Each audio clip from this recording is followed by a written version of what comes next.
you're watching Ricky in the House, do me a favor and smash the like button, subscribe to my channel, and share this video.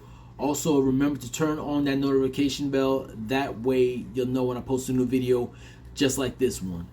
Now, I just want to say sorry I haven't been doing my videos lately. I've been slacking, but I want to continue covering a story, even though that is late, about Jason Walker. I have an autopsy report which will prove that this is a homicide and not a justifiable killing.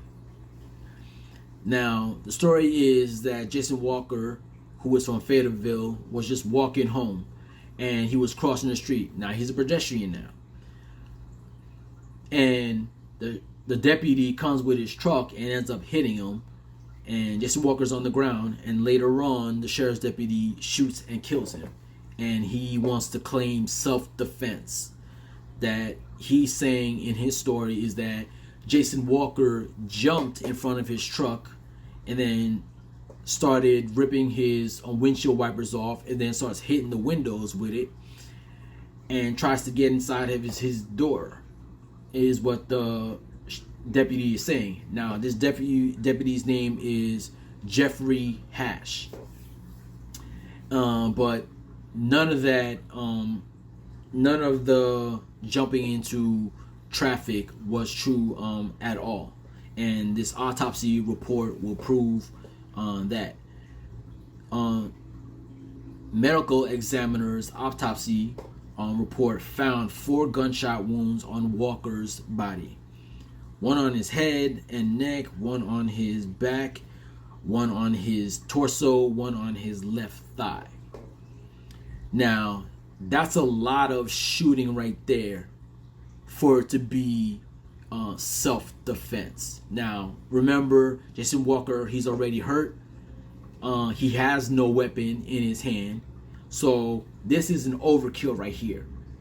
So this indicates that many times being shot means he wanted to kill him. He wanted him dead. He didn't want him to survive. Shooting a person that many times, 4 times, no. I don't believe that this was self-defense at all. But still, there is no justice for this man. There is no justice for Jason Walker, who deserves justice. Now, as we always know, there's the culture in policing where they tend to ignore certain things. They tend to cover up things, even though that they know that their officers are in the wrong,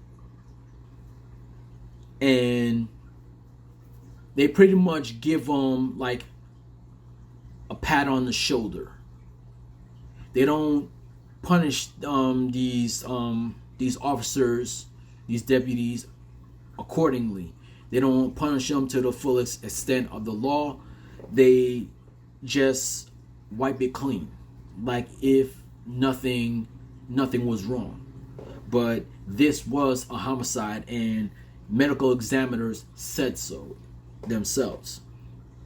Now, I have also the medical, the autopsy also noted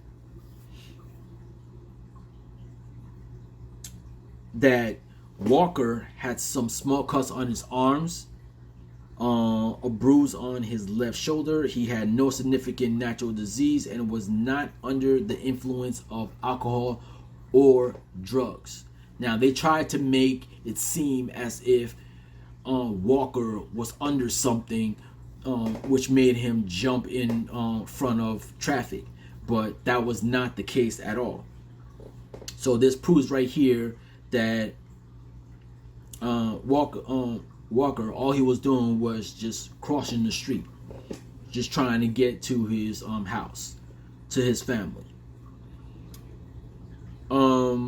And as we know that this case, it was turned over to the when this happened, it was turned over to the State Bureau of Investigation, who submitted it to the Conference of District Attorney earlier this month. A spokesperson for I said the conference of district attorneys will determine whether criminal charges are appropriate. In a statement following the release of autopsy and toxicology results, Walker's family attorney Ben Crump wrote this. He said, "The information in this official autopsy report confirms what we already knew, that Jason Walker was killed unjustly in cold blood by off-duty Deputy Jeffrey Hash. This is clearly excessive. According to the autopsy, Hash shot Jason 4 times, including shots to the head, back, and heart. A trained law enforcement officer knows that shooting someone that many times in those parts of the bodies shooting to kill is shooting to kill. Jason should still be alive today. We will continue to push for transparency from the North Carolina State Bureau of Investigation, and the family of Jason Walker is demanding murder charges be filed against Hash by the North Carolina Conference of District Attorneys," is what Ben Crump is saying. And I believe every word right there. This was excessive. This was unjustly, and this was cold-blooded murder. And justice needs to be served. So what I say is that, okay, is that the family, to the family, yo, keep those fighting gloves on, keep fighting, like don't give in, just because like justice hasn't been served yet doesn't mean that you can stop fighting for justice. Continue fighting, and there are others who are behind you too, supporting you guys. But this also proves the reason this officer should have gotten arrested. He should have been arrested once they found out this autopsy report. He should have lost his job, and he should be in court facing charges for murder. This is shooting somebody a crime or not? Shooting and killing somebody a crime or not?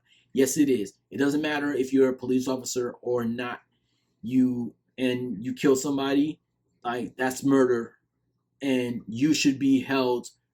An officer should be held to a higher standard than a civilian should, because they took an oath to protect the public, to protect the people. So they should be getting more time than any civilian.